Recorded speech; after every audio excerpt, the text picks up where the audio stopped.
Guys, dati kadami naming taxi ditong lumalabas. Ngayon, ito na yung mga tropa namin. Wala na ganong mga taxi dito sa loob.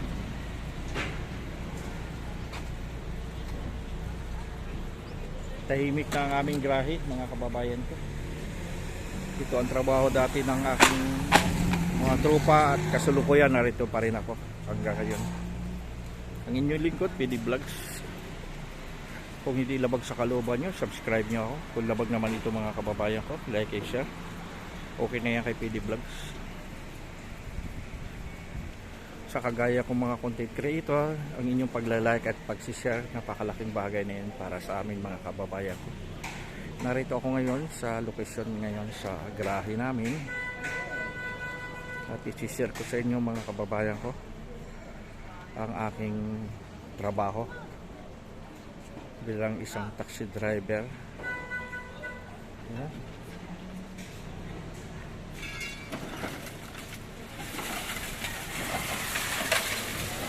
Tinumba na ang taxi. Pinajunk na.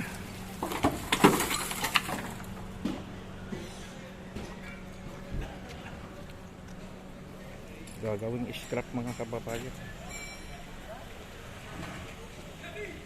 Wala yung katala dun, pre.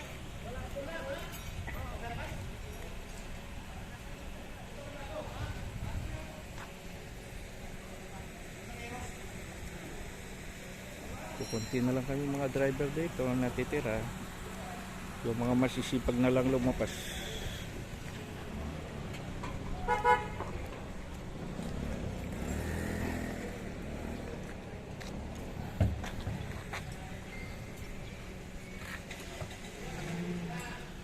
Binibinta ang mga bakal, ini-scrap.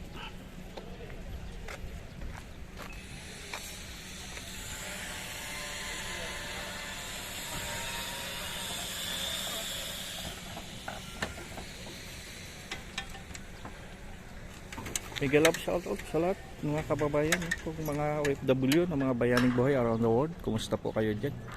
Mga TikToker members at millennials group, kumusta po kayo mga kababayan ko? Sa lahat ng mga pasahero ko sa paggagrab ko at saka pagtataksi ko, kumusta po kayo mga kababayan ko? At mega love shoutout sa lahat ng mga kababayan natin na mga nagbe-birthday sa pitsang ito, sa umagang ito. Happy birthday sa lahat ng mga birthday. Happy anniversary din sa lahat na may mga anniversary. Yung mga nagsasama ng mahalan na walang humpay sa kasama ang kanilang buong pamilya, kanilang mga anak at buong pamilya, asawa na nagsasama pa hanggang sa kasalukuyan. Mga mahalan na walang humpay mga kababayan ko, mega love shout out sa inyo at happy anniversary sa inyong mga pagsasama. Maraming salamat pala mga kababayan ko sa pagbibigay nyo sa akin ng tulong at natamo na natin ang aking inaasam na silver button play o play button, silver play button mga kababayan ko. Maraming salamat sa inyong lahat. Dati ito yun ang ginaganap ang mga pelikula ni Fernando Poe Jr. sa kanyang tinatawag na paglabas sa mga pelikula. Dito ginaganap mga kababayan ko sa lokasyon na ito, sa RNE Taxi Company. Tsaka yung palabas ni Vic Soto, mga dilaw na taxi. Ito yung mga kababayan ko. Dito ginaganap ang mga pelikulang palabas sa television o kaya sa mga pelikula sa sinihan. Ito yun mga kababayan ko.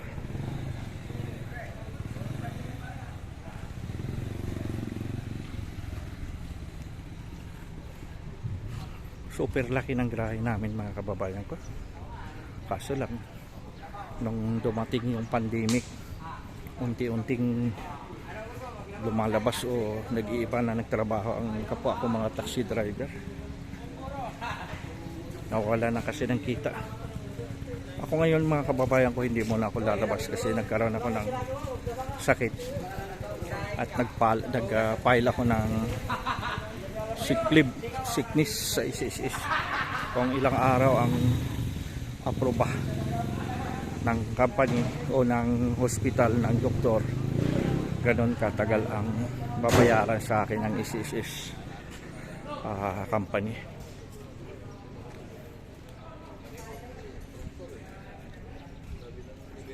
Mga kababayan ko, ito yun ang aking trabaho.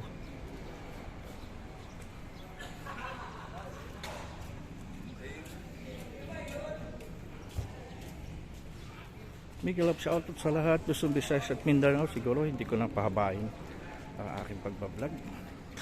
Maraming salamat sa mga sumusubaybay sa mga pag-upload ko ng video. Kumusta po kayo mga kababayan ko? Miguel Love, shoutout sa lahat, Luzon, Visayas at Mindanao. Once again, PD Vlogs, maraming salamat. Ang inyong lingkod naghatid ng pusong pagpasalamat. Hanggang dito na lang. Bye bye. Lord Jesus Christ, I love you.